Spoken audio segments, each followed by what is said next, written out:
یطوفونا چکر لگا رہے ہیں، وہ تعجبونا تعجب کر رہے ہیں کہ ماشاءاللہ کیا خوبصورت گھر ہے، کیا خوبصورت مکان ہے. لیکن لوگ کہتے ہیں حلا وضعت هذه اللبنہ، یار یہ اینٹ کیوں نہیں رکھی گئی، یہ اینٹ کی جگہ خالی کیوں چھوڑ دی ہے؟ باقی مکان تو بڑا خوبصورت ہے، باقی مکان تو بڑا زبردست ہے، لیکن یہ اینٹ کی جگہ خالی نہیں ہوتی. تو نبی علیہ الصلوۃ والسلام نے فرمایا فانا تلک اللبنہ، وہ اینٹ میں ہوں، وہ اینٹ میں ہوں، وانا خاتم النبیین لا نبی بعدی، اور میں آخری نبی ہوں، میرے بعد کوئی نبی نہیں آئے. میں وہ اینٹ ہوں، میں وہ قصر نبوت کی آخری اینٹ ہوں کہ بس اب اس کے بعد جس طرح یہ جو محل تعمیر ہو چکا ہے، اب اس محل سے نہ کوئی اینٹ نکل سکتی ہے نہ کوئی اور اینٹ داخل ہو سکتی ہے. اب وہ جو نبوت کا محل تھا وہ پورا ہو چکا ہے. اب آدم سے لے کر مجھ تک ان تمام انبیاء میں سے نہ تو کسی نبی کو نکالا جا سکتا ہے اور نہ ہی غیر سے کسی اور نبی کو داخل کیا جا سکتا ہے. بس اب نبوت کی تکمیل ہو چکی ہے، اللہ تعالیٰ نے وہ مکمل فرما دیا ہے، اب کوئی اور نبی نہیں آئے گا، نبوت کا دروازہ ختم ہو چکا ہے. تو اس طرح یعنی اور بھی کئی احادیث ہیں جو آپ دیکھنا چاہیں کتب احادیث میں، تو 210 کے قریب احادیث موجود ہیں نبی علیہ السلام کی ختم نبوت پہ. ہمارے ایک حدیث ہوتی جو ہمارے لیے ماننے کے لیے کافی تھی، لیکن آپ علیہ السلام نے اس کے پیش نظر یعنی ختم نبوت کی اہمیت کے پیش نظر اس حد تک احادیث بیان فرمائی ہے. اب ہم آتے ہیں صدق و کذب مرزا کی طرف کہ جب آپ کی مرزائیوں کے حوالے سے گفتگو ہو تو آپ نے کیسی گفتگو کرنی ہے. صدق و کذب تھک تو نہیں گئے؟ ہاں اور ان کو کاوا شاوا پلا رہے ہیں قاری صاحب؟ اچھا چلے ٹھیک ہے. اچھا دیکھیں صدق و کذب مرزا یعنی مرزا کی زندگی کے حوالے سے یہ عنوان دلچسپ بھی ہے، آپ کو مزہ بھی آئے گا سنتے ہوئے جب آپ مرزا کی جو ہے نا وہ حالات اور زندگی دیکھیں گے، بھئی کیسا بیوقوف اور عجیب سا آدمی تھا اور اس نے یہ نبوت کا کیسے دعویٰ کر دیا. دیکھیں پہلی بات یہ ہے کہ مرزا غلام احمد قادیانی نبی تھا یا نہیں تھا. سب سے پہلے ہم اس کی زندگی دیکھیں گے. نبی علیہ السلام نے 40 سال آپ مکہ المکرمہ میں موجود رہے. 40 سال رہنے کے بعد جب آپ اعلان نبوت فرمایا، آپ نے سب سے پہلے یہ بات کہی فقط لبثت فیکم عمرا من قبلی، اے اہل مکہ، اے مکہ کے سردارو، میں تمہارے اندر 40 سال تک رہا ہوں. حل وجدتمونی صادقا ام کاذبا، تم نے مجھے کیسے پایا، میری زندگی کیسی تھی، مجھے سچا سمجھتے ہو مجھے جھوٹا سمجھتے ہو، میری زندگی کیسی تھی. اور اب صحابہ اب جو وہاں کے لوگ تھے وہ کیا کہنے لگی جربنا کا مرارا ما وجدنا فیک الا صدقا، کہ اے محمد ہم نے 12 تجربہ کیا ہے، ہم نے آپ کو بہت آپ کو آزمایا ہے، چیک کیا ہے، ہم نے آپ کو سچا ہی سچا پایا ہے، ہم نے آپ کی زندگی میں جھوٹ نہیں دیکھا. اے نبی جی ہم نے آپ کو امانت دار ہی دیکھا ہے، کبھی آپ کو خائن نہیں دیکھا، ہم نے آپ کی زندگی پہ کسی قسم کا کوئی داغ و دھبا نہیں دیکھا. تو آپ علیہ السلام نے نبوت کا اعلان فرمانے سے پہلے سب سے پہلے اپنی زندگی پیش کی ہے. نبی کیا پیش کرتا ہے؟ نبی سب سے پہلے اپنی زندگی پیش کرتا ہے. کیوں؟ آپ نبی نے اسی زندگی کی طرف دعوت دینی ہوتی ہے نا کہ بھئی میری اتباع کرو، میری بات مانو. جب اس کی اپنی زندگی خراب ہوگی تو لوگوں کو ایسی اتباع کی دعوت دے گا. تو نبی علیہ السلام امیر شریعت سید اللہ صاحب بخاری رحمۃ اللہ علیہ کے سامنے کالج کے کچھ لڑکے آئے اور آ کر کہنے لگے حضرت جی آپ یہ جو مرزا کی ذات پہ بولتے ہیں نا، مرزا کی ذات پہ، آپ کو مرزا کی ذات پہ نہیں بولنا چاہیے، یہ ذاتیات کی بات ہے کہ مرزا یوں تھا ذاتیات پہ گفتگو نہیں کیا کرتے، اس لیے آپ کو ذاتیات پہ نہیں بولنا چاہیے. تو امیر شریعت سید اللہ صاحب بخاری رحمۃ اللہ علیہ نے کیا خوب جواب دیا. فرمانے لگے کہ دیکھو مرزا نے کوئی مولوی ہونے کا دعویٰ نہیں کیا، مرزا نے کوئی ولی ہونے کا دعویٰ نہیں کیا، مرزا نے دعویٰ کیا نبی ہونے کا. اور جو نبی ہوتا ہے نبوت کی سب سے پہلے ذات دیکھی جاتی ہے، پھر نبوت کی بات دیکھی جاتی ہے. اگر یہ مولوی ہونے کا دعویٰ کرتا ہم اس کی ذات نہ دیکھتے، ہم اس کی بات پہ گفتگو کرتے. اگر یہ ولی ہونے کا دعویٰ کرتا ہم اس کی ذات نہ دیکھتے، ہم اس کی بات سنتے.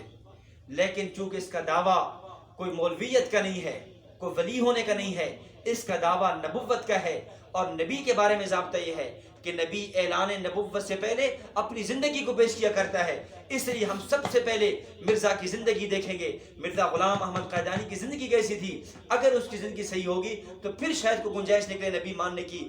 جب اس کی زندگی ہی بتا رہی ہے اتنی گندی، غلیظ اور بدبودار زندگی ہے، ہم اس کو نبی کیسے تسلیم کر سکتے ہیں؟ تو سب سے پہلے ہم مرزا کی ذات دیکھیں گے، اور پھر ہم جب دیکھتے ہیں جو نبی کی تعریف ہے کیا وہ اس میں صادق آ رہی ہے؟ نبی کی جو تعریف محدثین نے کی، فقہا نے کی، مفسرین نے کی، کیا وہ تعریف اس میں صادق آتی ہے؟ ہرگز نہیں، وہ صادق نہیں آتی۔ نبی کی تعریف کیا ہے؟ نبی کی تعریف یہ ہے، ہوا انسان مبعوث من اللہ معصوم عن الخطا۔ ہوا انسان مبعوث من اللہ معصوم عن الخطا مفروض الاتباع۔ کہ نبی کہتے ہیں، نبی کے اندر 4 شرطیں ہوتی ہیں۔ نمبر 1 وہ انسان ہوتا ہے۔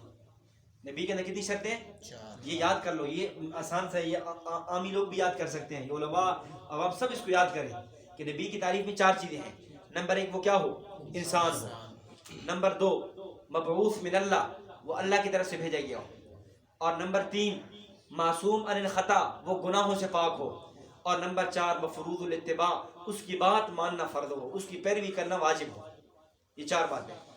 نمبر 1 انسان ہو، نمبر 2 مبعوث من اللہ ہو، نمبر 3 خطا سے پاک ہو، اور نمبر 4 مفروض الاتباع ہو۔ اب ہم یہ دیکھتے ہیں یہ 4 بات اس کے اندر پائی جا رہی ہے یا نہیں۔ سب سے پہلی بات ہے انسان ہونا۔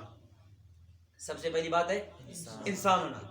ہم اپنی بات نہیں کرتے، ہم مرزا کی کتابوں کی بات کرتے ہیں۔ ہم خود اپنی طرف سے کہہ دیں گے تو شاید لوگ کہیں گے جی یہ دشمنی میں آ کر کہہ گئے، عداوت میں آ کر کہہ گئے، بغض میں آ کر کہہ گئے۔ ہم مرزا کی کتابوں سے ثابت کرتے ہیں کہ مرزا اپنے آپ کو انسان ماننے کے لیے تیار نہیں ہے۔ مرزا غلام احمد قادیانی اپنے آپ کو انسان ماننے کے لیے تیار نہیں ہے۔ اس کی کتاب ہے، کتاب کا نام ہے روحانی خزائن، جلد نمبر 5 ہے، صفحہ نمبر 21 ہے۔ اس کا ایک شعر ہے، کیا کہتے ہیں؟ کہتے ہیں کرم خاکی ہوں میرے پیارے نہ آدم زاد، کرم خاکی ہوں میرے پیارے نہ آدم زاد، ہوں انسان کی جائے نفرت اور بشر کی جائے آوار۔ کرم، کرم کہتے ہیں گٹر کا کیڑا، کہتے ہیں میں گٹر کا کیڑا ہوں، میں آدم زاد، میں انسان ہی نہیں ہوں۔ مرزا کیا کہہ رہے؟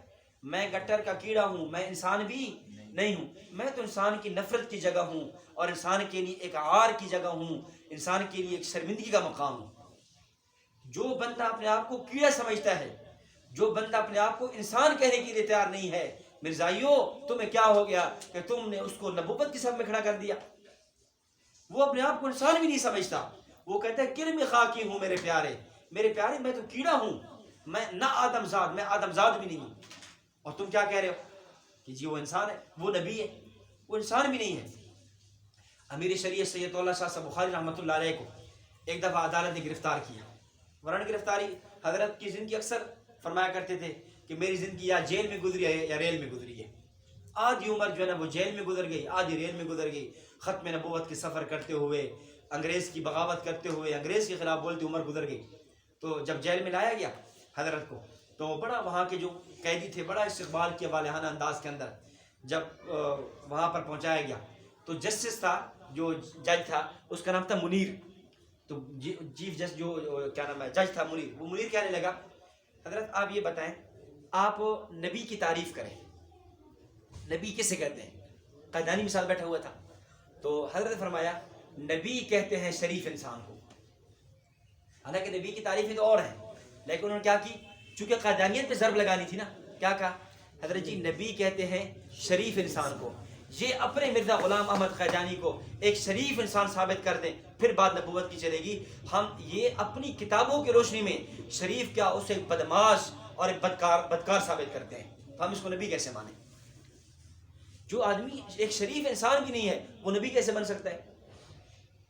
تو بہرحال نبی کی تعریف میں پہلی بات کیا ہے؟ وہ انسان ہے، اور یہ اپنے آپ کو انسان ماننے کے لیے تیار نہیں ہے۔ یہ کیا کہتے ہیں؟ میں تو کرم خاکی ہوں، میں تو ایک کیڑا ہوں، میں تو انسان بھی نہیں ہوں۔ ساتھ یہ بات اور بھی میں بطور فائدے کا عرض کر دوں، نبی انسان 2 طرح کے ہوتے ہیں، ایک ہوتا ہے انسان کامل، ایک ہوتا ہے انسان ناقص۔ مرد کو کہتے ہیں انسان کامل اور عورت کو کہتے ہیں انسان ناقص۔ اور نبوت کا ضابطہ یہ ہے، نبوت مردوں کو ملتی ہے، عورتوں کو نہیں ملتی۔ قرآن نے جگہ جگہ یہ بات کہی ہے، وَمَا أَرْسَلْنَا مِن قَبْلِكَ إِلَّا رِجَالًا نُوحِي، ہم نے جب بھی نبی بنا کر بھیجا ہے ہم نے رجال کو بنا کر بھیجا ہے، ہم نے مردوں کو نبی بنا کر بھیجا ہے، ہم نے کبھی کسی عورت کو نبی نہیں بنایا۔ مریم علیہ السلام ہم ان کو نبی نہیں کہتے، وہ ولیہ تھی، تو قرآن نے تذکرہ کیا ہے، مریم کا کیا ہے، آسیہ کا کیا ہے، لیکن وہ اولیاء تھی، وہ نبیہ نہیں تھی۔ اور یہ اپنے آپ کو کہتا ہے میں عورت ہوں۔ مرزا کیا کہتا ہے؟ میں کیا ہوں؟ عورت ہوں۔ ہاں عجیب بات سے لکھی ہے، کہتا ہے کہ جی میں جو ہے نا خدا نے مجھے وحی کی کہ میں مریم ہوں، میں کیا ہوں؟ مریم ہوں۔ پھر الیاذ باللہ خدا نے میرے اندر پھونکا تو مجھے حمل ہو گیا، 10 سال تک میں حاملہ رہی، میں پھر ایک کھجور کے تنے کے نیچے گئی اور مجھے درد دے ہوا، اور پھر اس سے میں اپنے آپ سے میں خود ہی پیدا ہو گیا۔ بیوقوفی دیکھیے، کہتے ہیں نا رب رسے مت کھسے، جب اللہ روٹتا ہے نا اللہ یوں مت کھسا ہے، یوں عقل اللہ چھینتا ہے کہ انسان کو پتہ نہیں چلتا کہ میں کون سی بیوقوفی کی بات کر رہا ہوں، کہ میں اپنے آپ سے میں خود ہی پیدا ہو گیا۔ یہ اس کی کتابوں کے حوالے ہیں، یہ ایسی بات نہیں ہے کہ آپ یہ سمجھیں کہ شاید جو ہے نا وہ کہہ رہے ہیں، اس کی اپنی کتابوں کے اندر یہ بات موجود ہے کہ میں اپنے آپ سے خود ہی پیدا ہو گیا۔ جی یہ روحانی خزائن ہے، کہتے ہیں جلد 19 ہے، صفحہ نمبر 50 ہے، کہ میں اس طرح جو نا میں مریم میں پرورش میں نے پائی، اور مجھ پر جب حمل گزرا تو میں اس سارا کے رنگ میں مجھے حاملہ ٹھہرایا گیا، اور میں خود ہی اپنے آپ سے خود ہی میں پیدا ہو گیا۔ تو یہ کیا کہہ رہا ہے؟ اپنے آپ کو عورت کہہ رہے ہیں۔ جو عورت ہو وہ نبی بن سکتی ہے؟ تو یہ اپنے آپ کو جو اپنے آپ کو عورت کہہ رہا ہے وہ کیسے نبی ہو سکتا ہے؟ تو پہلی بات ہم نے کیا کی تھی کہ پانی نہیں، نبی انسان ہو، نبی کیا ہو؟ انسان ہو، اور یہ اپنے آپ کو انسان کہنے کے لیے تیار نہیں ہے۔ نمبر 2، دوسری بات یہ نبوت کے اوصاف میں دوسرا وصف یہ ہے، نبی کی دوسری شرط یہ ہے وہ مبعوث من اللہ ہو۔ نبی کیا ہو؟ مبعوث من اللہ ہو، وہ اللہ رب العزت کی طرف سے جو ہے نا منتخب کیا گیا ہو، اللہ کی طرف سے بھیجا گیا ہو۔ اور یہ مبعوث من اللہ نہیں ہے، یہ مبعوث من الانگریز ہے، یہ انگریز کی طرف سے بھیجا گیا، اللہ کی طرف سے نہیں بھیجا گیا۔ یاد رکھیں نبوت کا تعلق الیکشن سے نہیں ہوتا، نبوت کا تعلق سلیکشن سے ہوتا ہے۔ کسی کے بنانے سے کوئی نبی نہیں بنتا، وہ اللہ کے بھیجنے سے نبی بنتا ہے، اور یہ انگریز کے بنانے پر اس کو اٹھایا گیا اور نبی بنایا گیا۔ امیر شریعت سید اللہ شاہ صاحب بخاری رحمۃ اللہ علیہ سے کسی بندے نے سوال کیا کہ حضرت بات عجیب ہے، آپ مرزا کے خلاف تقریر کرتے ہیں، انگریز کا قانون حرکت میں آ جاتا ہے، آپ مرزا کے خلاف بولتے ہیں، انگریز آپ کی وارنٹ گرفتاری جاری کر دیتے ہیں، آپ انگریز کے خلاف بولتے ہیں، پولیس انگریز کی آپ کے پیچھے ہو جاتی ہے، یہ وجہ کیا ہے؟ آپ بولتے مرزا کے خلاف ہیں اور آپ کا مخالف انگریز بن جاتا ہے۔ تو حضرت امیر شریعت نے بڑا عجیب جواب ارشاد فرمایا۔ اللہ تعالیٰ نے زبان پہ بڑی حکمتیں دی تھیں اور ایسے عجیب زبان کلام فرماتے بھائی بات یہ ہے، یہ اللہ تعالیٰ کی یہ ایک سنت ہے، جب بھی کوئی ذات کسی کو نبی بنا کر بھیجتی ہے تو جب وہ کوئی نبی کی نافرمانی کرے، اس کی بات نہ مانے، اس کی بغاوت کرے، تو جو بنا کر بھیجنے والا ہوتا ہے نا وہ حرکت میں آ جاتا ہے۔ اللہ تعالیٰ نے نوح علیہ السلام کو نبی بنا کر بھیجا، جب قوم نوح نے نوح علیہ السلام کی بات نہ مانی، اللہ تعالیٰ کو غصہ آ گیا، اللہ تعالیٰ نے قوم نوح کو غرق کر دیا۔ اسی طرح اللہ تعالیٰ نے لوط علیہ السلام کو نبی بنا کر بھیجا، حضرت صالح کو بھیجا، مختلف انبیاء اللہ تعالیٰ بھیجتے رہے۔ اور جب وہ قومیں اس نبی کی بات نہ مانتی تو نبی بنا کر بھیجنے والی ذات اللہ تعالیٰ اس قوم سے انتقام لے لیتی، اللہ تعالیٰ کو اس پہ غضب ہوتا۔ فرمانے لگے چونکہ اس کو نبی بنا کر بھیجے انگریز نے، اب جب میں بات کرتا ہوں نا اس کے خلاف، جب میں بولتا ہوں نا اس کے خلاف، جب میں تقریر کرتا ہوں اس کے خلاف، تو جنہوں نے نبی بنا کر بھیجے نا انگریز، انہوں نے حرکت میں آنا ہے، وہ تو قانون حرکت میں آنا ہے، وہ اس لیے میرے خلاف بولتے ہیں کہ تو اللہ آپ ہمارے بنائے ہوئے نبی کے خلاف کیوں بول رہے ہیں؟ بات سمجھ آ گئی؟ ہم نے اس سے کہا یہ مبعوث من اللہ نہیں ہے، یہ مبعوث من اللہ نہیں ہے، یہ مبعوث من انگریز ہے، یہ انگریز کی طرف سے بھیجا گیا ہے، اللہ تعالیٰ کی طرف سے بھیجا ہوا نہیں ہے۔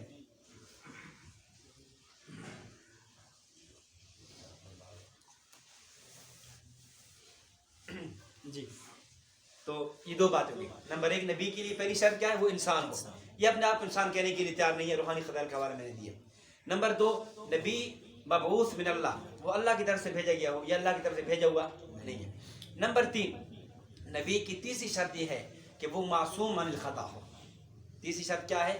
معصوم عن الخطا ہو، اس کی زندگی گناہوں سے پاک اور صاف ہو، اس کی زندگی میں گناہ نہ ہو، اس کی کبیرہ تو بہت دور کی بات ہے. انبیاء علیہ الصلوۃ والسلام سے ہمارا نظریہ اور عقیدہ یہ ہے کہ صغائر بھی نہیں ہوتے, صغیر گناہ بھی نہیں ہوتے. اس میں مسلسل گفتگو جو ہے نا ایک نشست میں ہو چکی ہے عصمت انبیاء کے حوالے سے.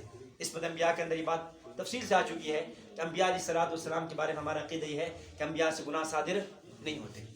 جب اس کی زندگی دیکھتے ہیں تو اس کی زندگی گناہوں سے بھری ہوئی ہے, گناہوں سے آلود ہے.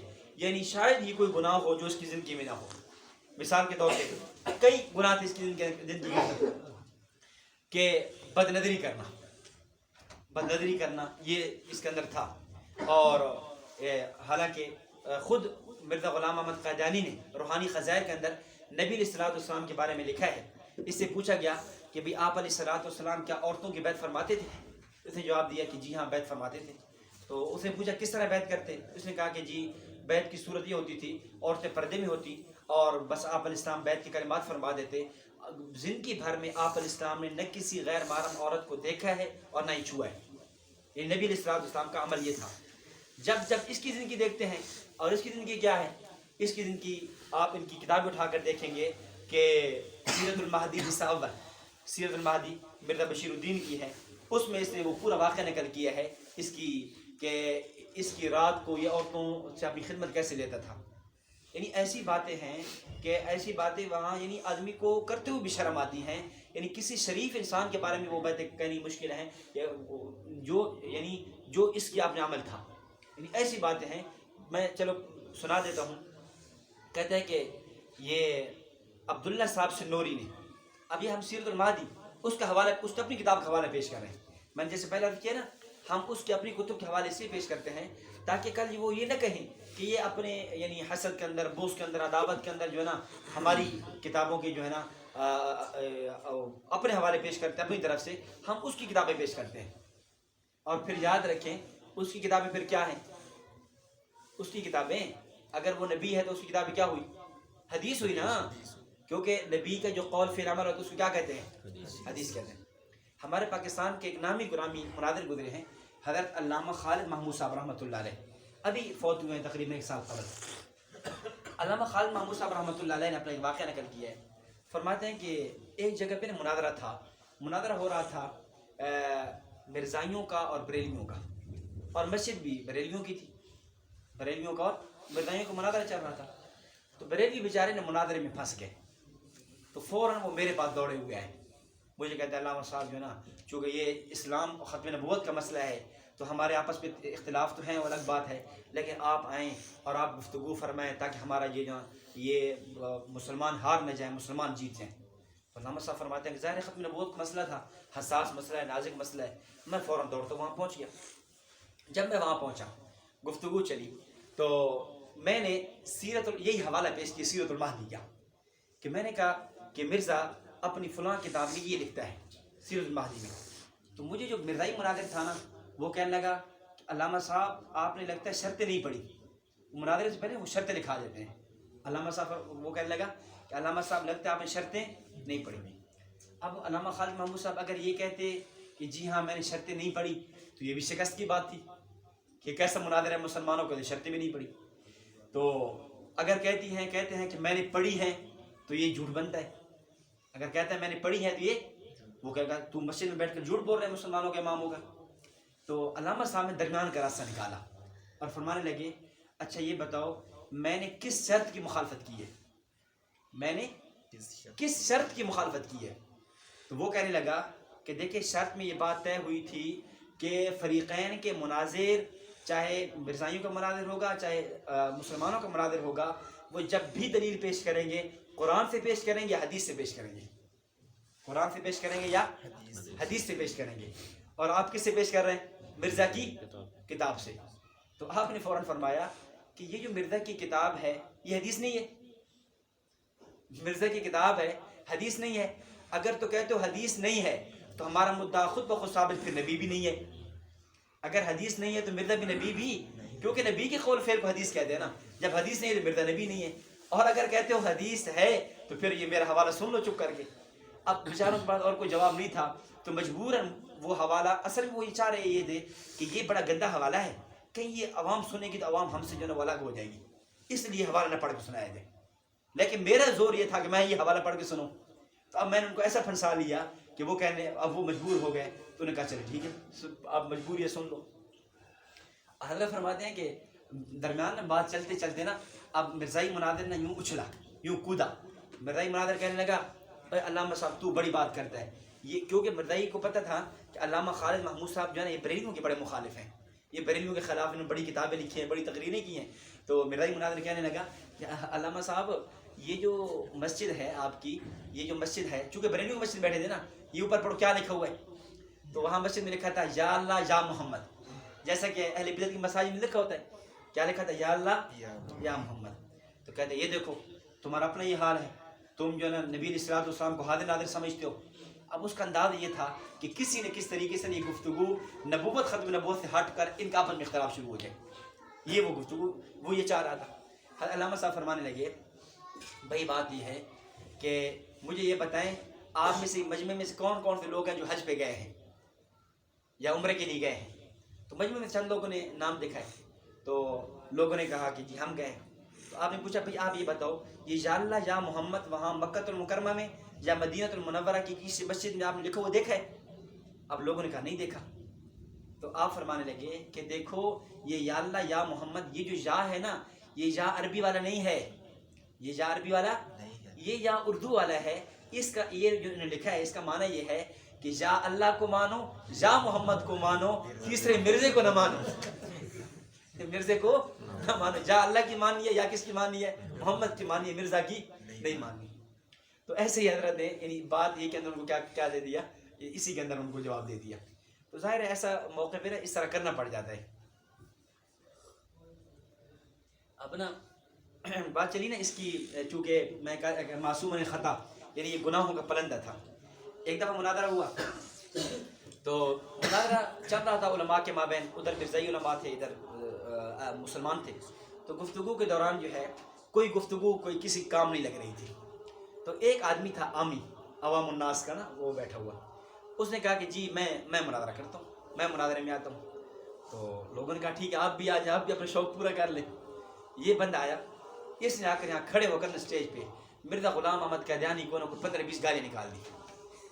مرزا یوں تھا جو گالیاں سے آ سکتی تھی نا وہ گالیاں سے نکال دی. تو جب نے گالیاں نکالی تو یہ بیٹھا, اب مرزائی مناظر کھڑا ہوا, کہتے دیکھو یہ کچھ شریف انسان ہے, یہ اس کو ہم شریف انسان بھی تسلیم کرنا مشکل ہے, ہم اس کو مناظر مان لیں.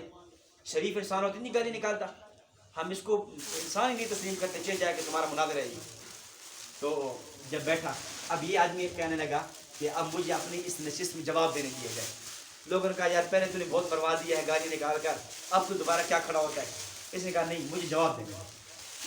یہ کھڑا ہو کر کہتا ہے کہ جی میں نے مرزا کو نکالی ہیں 5 منٹ کے اندر 15-20 گالیاں, تو میں شریف انسان نہ ہوا. تو وہ مرزا غلام احمد قادیانی جو عمر بھر گالیاں نکالتا رہا, اس کی کتابیں گالیوں سے بھری پڑی ہیں, وہ شریف انسان کیسے ہو سکتا ہے؟ تو جو شریف انسان ہی نہیں ہے وہ نبی کیسے بن سکتا ہے؟ اس لیے مرزے اس کے اپنے بقول ہی مرزا غلام احمد قادیانی کا نبی ہونا ثابت نہیں ہوتا. اگر میں گالی نکالوں تو میں شریف انسان نہیں رہتا. وہ مرزا جو عمر بھر لوگوں کو گالیاں نکالتا رہا ہے, بھلا بتاؤ وہ کیسے شریف انسان ہو سکتا ہے؟ عمر بھر گالیاں نکالی. اور تو آپ اس کی گالیوں کو دیکھ لینا, یعنی اس نے پوری امت کو جو گالیاں نکالی ہیں. اس کی روحانی خزائن کے اندر کی عبارت ہے, کہتے ہیں تلک کتب ینظر الیہ بالمحبہ والمودہ, کہ یہ جو میری کتابیں ہیں نا اس کو لوگ جو ہے نا محبت سے پڑھتے ہیں, مودت سے پڑھتے ہیں, بڑی دل لگی کے ساتھ پڑھتے ہیں. الا ذریۃ البغایا, مگر کنجریوں کی جو اولاد ہے نا وہ ان کتابوں کو نہیں مانتے. الیاذ باللہ. اب یہ کنجریوں کی اولاد کسے کہہ رہے ہیں؟ ہمیں کہہ رہے ہیں, مسلمانوں کو کہہ رہے ہیں. کہتے ہیں کہ جو مسلمان ہے نا وہ کنجریوں کی اولاد ہے. اور ایک جگہ لکھتا ہے کہ وہ مسلمان جو ہے اولاد الخنازیر, وہ خنزیروں کی اولاد ہے, وہ سوروں کی اولاد ہیں جو میری کتابوں کو نہیں مانتے. یعنی اس حد تک اس نے پوری امت مسلمہ کو گالیاں دی ہیں, پوری امت مسلمہ کو. امت مسلمہ کا ہر فرد جو اس کی کتاب کو نہیں مانتا نا وہ اس کے ہاں سور اور خنزیر اور کنجریوں کی اولاد ہے. میں آپ کو عجیب بطور تفنن کے, بطور لطیفے کی بات عرض کرتا ہوں کہ یہ جیسے جملہ کہا ہے نا کہ جو بندہ مجھے نہیں مانتا وہ کنجریوں کی اولاد ہے. تو بات یہ ہے کہ اس کا اپنا جو بیٹا تھا نا, بیٹا سلطان, وہ اسے نہیں مانتا تھا، اس کا بیٹا سلطان اسے نبی نہیں مانتا تھا۔ ہم پوچھتے ہیں یہ جو تیرا بیٹا ہے یہ کس کی اولاد ہوا؟ کنجری کی اولاد ہوا نا، اور اس کی بیوی کا نام کیا تھا؟ رحمت بی بی۔ تو رحمت بی بی پھر کیا ہوئی؟ تیرے اپنے بقول، ہم نہیں کہہ رہے، خود تیری کتابیں کہہ رہی ہیں، جو تمہارے ہاں حدیثیں ہیں وہ کہہ رہی ہیں۔ تو وہ کیا ہوا؟ کنجری ہوئی نا، اور تو ساری زندگی 20 سال ایک کنجری کو نکاح میں رکھ کے پھرتا رہا، تو پوری امت مسلمہ کو گالی نکالنے والا۔ ہم دیکھو، ہم یہ کہتے ہیں کہ مولانا محمد علی جلندری صاحب رحمۃ اللہ علیہ ایک گفتگو میں فرمایا، مولانا فرمانے لگے بحمد اللہ تعالی، ہم یہ کہتے ہیں جو آدمی ہمارے نبی کی نبوت کو نہیں مانتا وہ کذاب ہے، وہ دجال ہے، وہ جھوٹا ہے۔ ہم برسر اعلان کہتے ہیں، ہم یہاں کہتے ہیں، تخت دار پہ کہتے ہیں، ممبر پہ کہتے ہیں، محراب میں کہتے ہیں، ہمارے اکابر نے یہ نعرے لگائے 1953 کی تحریک ختم نبوت میں، 1974 کی تحریک ختم نبوت نے ہمارے ختم نبوت کا نعرہ زندہ باد، یہ انہوں نے نعرے لگوائے ہیں۔ ہم یہ کہتے ہیں کہ جو ہمارے نبی کو نبی نہیں مانتا، آپ کی ختم نبوت کا منکر ہے، وہ کافر ہے۔ ہم مرزائیوں سے کہتے ہیں، اور ہم یہ بات ہر جگہ کہتے ہیں، چاہے صدر ہو اس کے سامنے بھی کہیں گے، وزیر اعظم ہو اس کے سامنے بھی کہیں گے، کوئی چیف جسٹس ہے، کوئی جج ہے، جو بھی ہے ہم اس کے سامنے یہ جملہ کہیں گے۔ ہم ان سے پوچھتے ہیں کہ کیا کوئی مرزائی یہ جرات کرے گا کہ کسی جج کے سامنے، کسی پولیس والے کے سامنے، کسی تھانے دار کے سامنے یہ بات کہہ دے کہ جو ہمارے مرزا غلام احمد قادیانی کو نہیں مانتا وہ جھوٹ و دجال ہے؟ کوئی مرزائی جرات کرے گا؟ کوئی بھی مرزائی جرات کرنے کے لیے تیار نہیں ہے۔ حضرت امیر شریعت سید اللہ صاحب بخاری رحمۃ اللہ علیہ کو ایک موقع پہ جب عدالت میں لایا گیا اور جج نے کہا کہ اگر مرزا غلام احمد قادیانی آپ کی زندگی میں نبوت کا دعویٰ کرتا، آپ کی زندگی میں، تو آپ کیا کرتے؟ آپ اس کا کیا کرتے؟ حضرت نے بڑا عجیب جملہ ارشاد فرمایا، جواب دیا، فرمانے لگے وہ تو میری زندگی میں تھا نہیں، وہ مر گیا، میں نے اسے دیکھا نہیں ہے، وہ تو ختم ہو گیا، تو دعویٰ کر کے دیکھ، تو دعویٰ کر کے دکھا دے، میں بتاؤں گا میں کیا کرتا ہوں، تو دعویٰ کر کے دکھا۔ جج کو کہنے لگی وہ تو تھا نہیں نا، اس کی بات تو ختم ہے، تو دعویٰ کر کے دکھا میں کیا کرتا ہوں۔ اور آج بحمدللہ تعالی مسلمانوں کا جذبہ زندہ ہے آج بھی، کہ جو بھی آتا ہے اٹھتا ہے منکر ختم نبوت پہ نبی اسلام کی گستاخی کرے یا نبوت کا دعویٰ کرے۔ مسلمانوں میں اللہ تعالیٰ ایسے لوگ پیدا کرتے ہیں، غازی علم الدین چیمہ کی علم الدین شہید کی شکل میں، اس طرح عامر چیمہ کی شکل میں لوگ اٹھتے ہیں اور جا کر اس گستاخ کو ختم کر دیتے ہیں۔ تو بہرحال یعنی کوئی مرزائی کی یہ جرت نہیں ہے کہ کسی کو کیا کہہ دے، یعنی کسی بڑے آدمی کے سامنے کہہ دے تو جھوٹا کذاب و دجال ہے، جبکہ ان کا مرزا غلام احمد قادیانی کیا کہہ رہا تھا کہ جو بھی مجھ کو نہیں مانتا نا وہ سارے کے سارے کیا ہے، خنازیر ہیں، اولاد ہیں، یہ ہے۔ تو مرزا غلام احمد قادیانی کی جو اپنی زندگی ہے آپ اس کی دیکھ رہے ہیں، یعنی بد نظری ہے۔ اب بد نظری میں کیا ہے، میں اس کا آپ کو واقعہ سنا رہا تھا کہ یہ کہتے ہیں کہ عبداللہ سنوری یہ راوی ہے ان کا، کہ وہ بیان کرتا ہے کہ ظفر احمد کپور تھلوی کی پہلی بیوی فوت ہو گئی، ظفر احمد کی۔ یہ ظفر احمد مرزا کا مرید تھا، تو اسے جب پہلی بیوی فوت ہو گئی اسے دوسری بیوی کی تلاش تھی، تو وہ اپنے مرزا کے پاس آیا اور آ کر کہتا ہے حضرت میں شادی کرنا چاہتا ہوں، تو مجھے آپ فرمایا میں کس سے شادی کروں، یہ 2 عورتیں میرے سامنے ہیں، اب ان 2 عورتوں میں آپ ہی فرمایا میں کس عورت کو پسند کروں۔ تو مرزا غلام احمد قادیانی گیا اور ان 2 عورتوں سے جا کر ملاقات کی، ملا اور آ کر کہنے لگا کہ ایک عورت جو ہے نا وہ گول منہ والی ہے اور ایک لمبے منہ والی ہے، تو میرے خیال میں جو لمبے منہ والی ہوتی ہے وہ جلدی جو ہے نا بدنما نہیں ہوتی، بڑھاپے کے اندر جو ہے نا بدصورت نہیں ہوتی، آپ اس سے شادی کر لیں۔ اب دیکھیں یعنی مرید کی بیویاں جو مرید کے منگیتر بن رہی ہیں، ابھی بیوی بننے والی ہے، وہ اس کی کیا لگتی ہیں، ان کی جا کر یہ زیارتیں کر رہا ہے اور ان سے جا کر گفتگو کر رہا ہے، ان سے جا کر ملاقاتیں کر رہا ہے۔ اسی طرح کئی دفعہ یعنی کہتے ہیں کہ اس کی ایسی عورتیں بھی تھی جو پوری رات اس کی خدمت کرتی، پوری رات جو ہے اس کی لاتیں دباتی، پوری رات اس کی ٹانگیں دباتی۔ اور سیرت المہدی ہے حصہ سوم صفحہ نمبر 272 پہ میں پڑھ کے سنا دیتا ہوں کہ ڈاکٹر سید عبدالستار شاہ صاحب نے مجھ سے بیان کیا کہ مجھ سے میری لڑکی زینب بیگم نے بیان کیا کہ میں 3 ماہ کے قریب حضرت اقدس، یعنی حضرت اقدس مراد مرزا قادیانی ہے، حضرت اقدس کی خدمت میں رہی ہوں، گرمیوں میں پنکھا وغیرہ اور اس طرح خدمت کرتی، بس اوقات ایسا ہوتا کہ نصف رات یا اس سے زیادہ مجھ کو پنکھا ہلاتے گزر جاتی، مجھ کو اس میں کسی قسم کی کوئی تکلیف اور تھکان محسوس نہ ہوتی تھی، بلکہ خوشی سے میرا دل بھر جاتا تھا۔ پوری رات میں خدمت کرتی اور خوشی سے میرا دل بھر جاتا. اور 2 دفعہ ایسا موقع بھی آیا کہ عشاء کی نماز سے لے کر صبح کی اذان تک پوری رات میں اکیلے میں حضرت کی خدمت کرتی رہی. اکیلے میں حضرت کیا کرتی رہی؟ خدمت. اس میں نہ مجھ کو نیند آئی، نہ غنودگی ہوئی، نہ تھکن ہوئی، بلکہ خوشی اور سرور پیدا ہوا. ظاہر اکیلے بھی تھی تو خوشی ہونی تھی نا، وہ تھکاوٹ کیا ہونی تھی اسے. جی اسی طرح آپ ان کے جھوٹ دیکھ لیں، مرزا غلام احمد قادیانی کے جھوٹوں کو دیکھیں.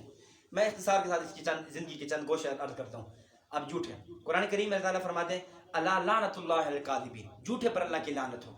حدیث میں آتا ہے، صحیح بخاری کی روایت ہے، ایک صحابی نے نبی علیہ السلام سے سوال کیا یا رسول اللہ کیا مومن چور ہو سکتا ہے؟ آپ نے فرمایا اس سے چوری ہو سکتی ہے. کیا مومن سے زنا ہو سکتا ہے؟ فرمایا ہاں زنا ہو سکتا ہے. کیا مومن جھوٹا ہو سکتا ہے؟ فرمایا نہیں، مومن جھوٹا نہیں ہو سکتا. مومن کی صفت ہے وہ جھوٹ کبھی بھی، باقی گناہ ہو جائیں گے لیکن مومن کی صفت یہ ہے صداقت. حدیث میں آتا ہے ان الصدق ینجی والکذب یہلک، سچ جو ہے انسان کو نجات دلاتا ہے اور جھوٹ بندے کو ہلاک کر دیتا ہے. اور خود مرزا غلام احمد قادیانی کا فتویٰ بھی یہی ہے جھوٹ کے بارے میں. کہتے ہیں کہ جھوٹ بولنا مرتد ہونے سے کم نہیں ہے. جھوٹ بولنا مرتد ہونے سے کم نہیں، خود اس کا فتویٰ بھی ہے. لیکن جب ہم اس کی کتابوں میں جھوٹ پڑھتے ہیں وہ کیا ہے آپ حیران ہو جائیں گے. ایک جگہ پہ لکھتا ہے کہ اولیاء گزشتہ نے اس بات پر مہر لگا دی ہے کہ 14ویں صدی کے سر پہ ایک یعنی مسیح موعود پیدا ہوگا اور وہ پنجاب میں ہوگا. اولیاء نے اس بات پر مہر لگا دی ہے. ہم کہتے ہیں اولیاء ولی کی جمع ہے، تو کم از کم آپ 3 ولی ایسے پیش کر دیں جنہوں نے کسی کتاب کے اندر یہ مہر لگائی ہو کہ مسیح موعود پیدا ہوگا اور وہ پنجاب میں ہوگا. یہ کہہ رہے ہیں نا اولیاء نے، اولیاء ولی کی جمع ہے نا. اور اس کا تقاضا یہ ہے کہ کم از کم 3 ولی ایسے آپ پیش کر دینے چاہیے جنہوں نے اس بات پر مہر لگائی ہو کہ نبی یعنی ایسا مسیح موعود ہوگا جو پنجاب میں پیدا ہوگا. اسی طرح کہتا ہے کہ اے عزیزو تم نے وہ وقت پایا ہے جس کی بشارت تمام